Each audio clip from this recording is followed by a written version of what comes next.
Alright, so in this video I will be painting Squirtles, and unlike my video where I painted Charmander, I will employ different methods with Squirtle. If you remember, when I was painting Charmander, he was actually in a standing position, so it was more convenient for me to glue him like to a popsicle stick so I could hold the stick and paint the figure. But as you can see with Squirtle, he's in a sitting pose and there's really nothing to glue to a popsicle stick that won't mess up his whole bottom. So in this video I'll be holding the figure, and also in the Charmander video I chose to paint the whole piece in my base coat, but the Squirtle, you know, of course his head, arms, and legs and tail will be the same color, but then the inner shell and his outer shell are two different colors. So I think I'm actually going to paint the individual parts and not coat the whole piece in the same middle tone.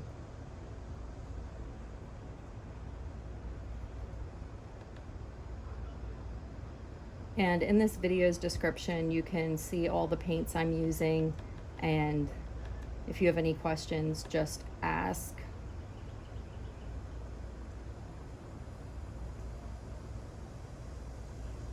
Whoops. And don't drop your Charmander, or don't drop your Squirtle. All right. But still using very diluted base layers.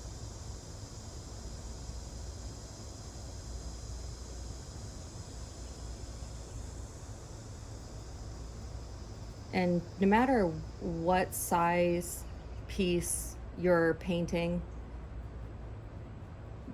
the method is still the same.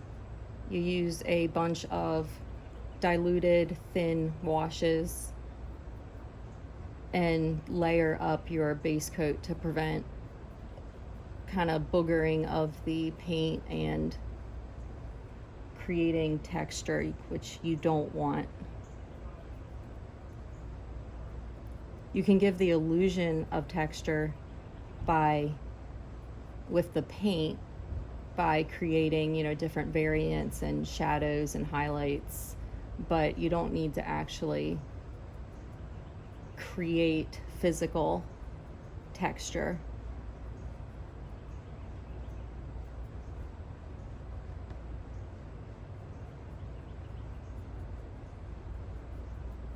And I also need to get a better filming station, because right now I'm kind of just working with my iPhone propped up on a piece of wood.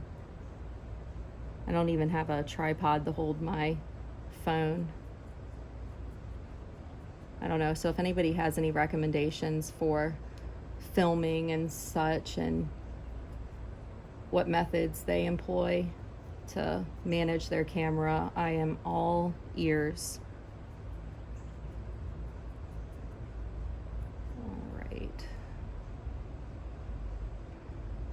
Alright, now I'm just switching up my grip so I can come around and get his little tail.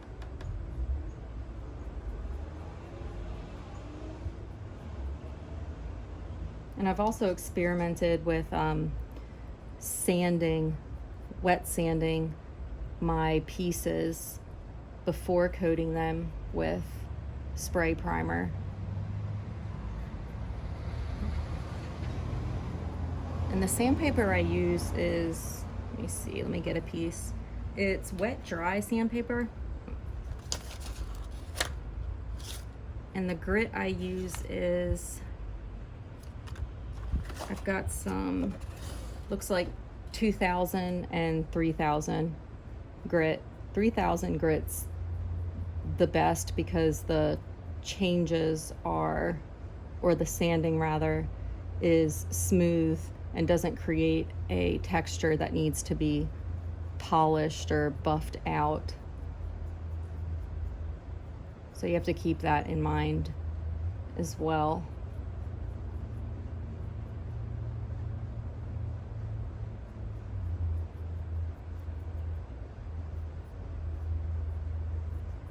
Okay.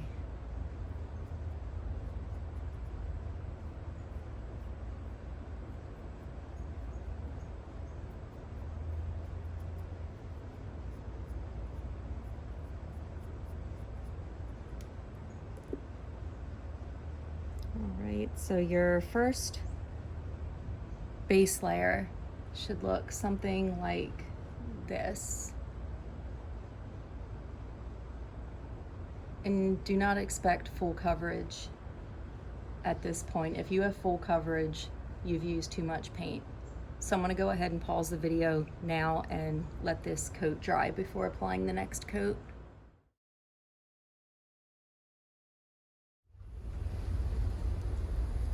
All right, so we've got the first very thin transparent layer of undercoat on Squirtle, and now I'm gonna apply another coat. And how many coats do you need to apply? Well, that's up to you. I've seen different sources where some people say, 6 very light undercoats, but those are for more detailed characters, I guess, like that have a lot of shading and, like the little D&D miniatures and stuff like that, and the fighters and the undead. They are, now on them, you can easily do 6 undercoats, but Squirtle, we're not concerned with really any color blends or any shading. So I think we can get away with like 3 coats. It all depends, like I said, on your subject matter. And it also depends what you prime your piece with. I mean, because the resin itself is gray, and I choose to prime with a white primer, which allows me to get away with fewer layers of paint. Okay.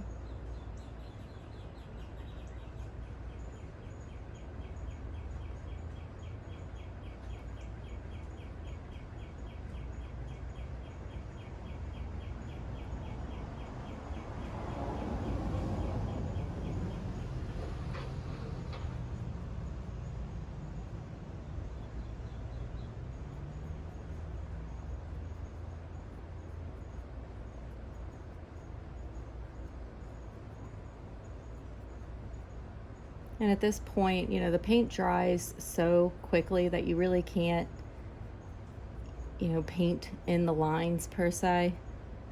So some of the skin color is actually on the shell itself, but that's okay, because I really need to apply this quickly because of the quick drying time of the paints. That, and I'm working outside and it's probably 90 degrees out here, and I have a fan blowing, and this paint dries in little to no time.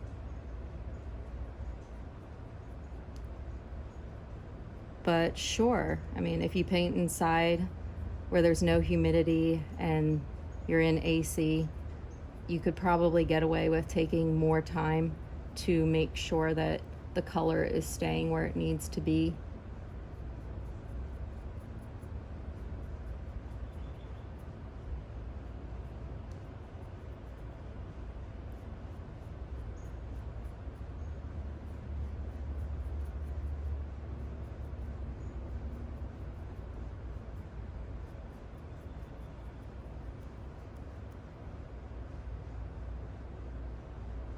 All right, just switching up the grip to go finish the tail.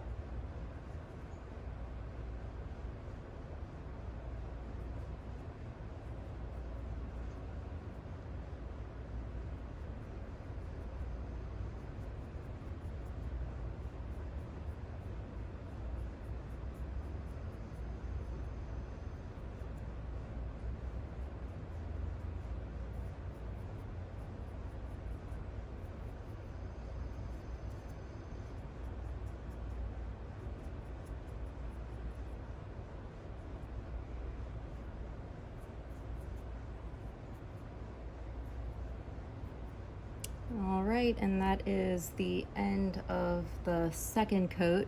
I'm just going to move the camera. Don't get dizzy. And that's where we are with 2 layers of paint. You can see we almost have full coverage, but it's patchy in areas, so I think I'll be doing 1 more coat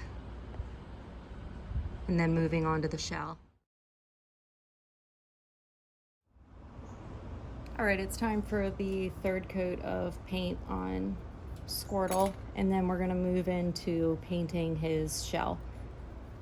And the eyes will be saved for last. And any detail work as a rule is generally saved till the end. I mean, there's no point in going into detail within his eye just to turn around and add more detail later. I prefer just to do it all at one time. So, all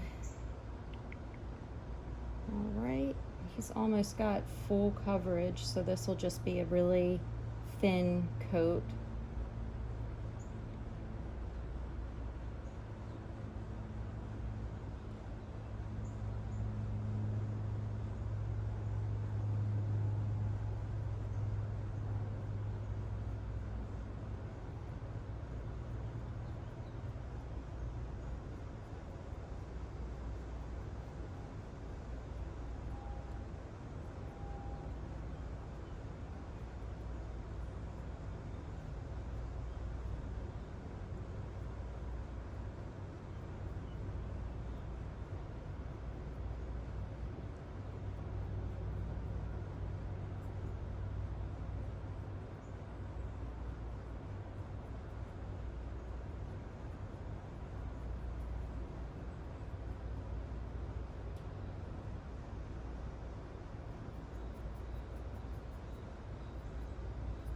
Oh, and I meant to turn the light on. Hold on.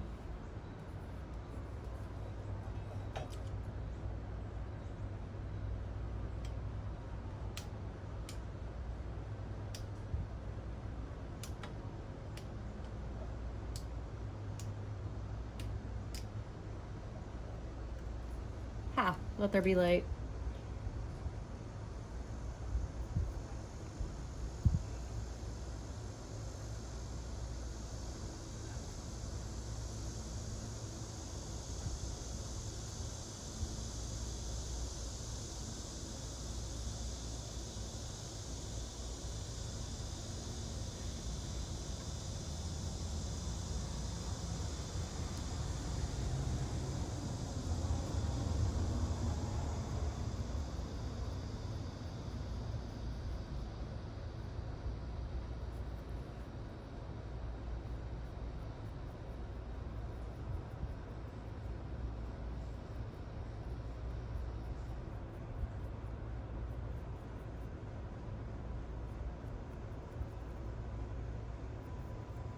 Looks like there's a little hair that dried on there. I want to see if I can remove it with these tweezers.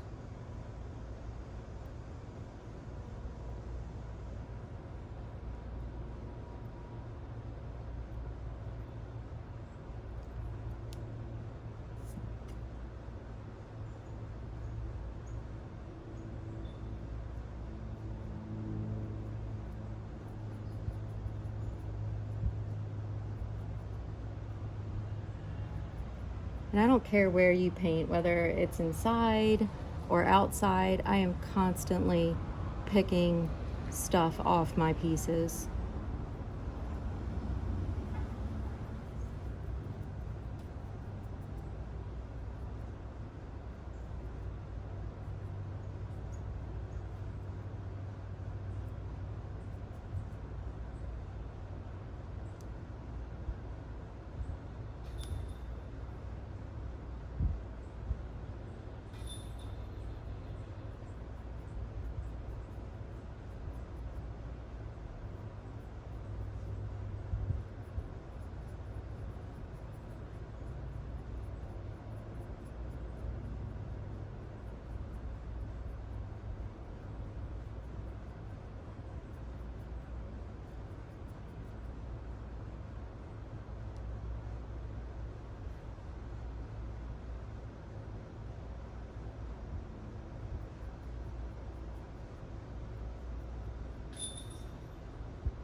after I'm completely finished with a color, I like to rinse my brush off in rubbing alcohol and then wash that off in water. Because like I said, the paint dries really quick and it can goo up your paintbrush really quick. So switching gears, I'm gonna select a brush to do his inner shell.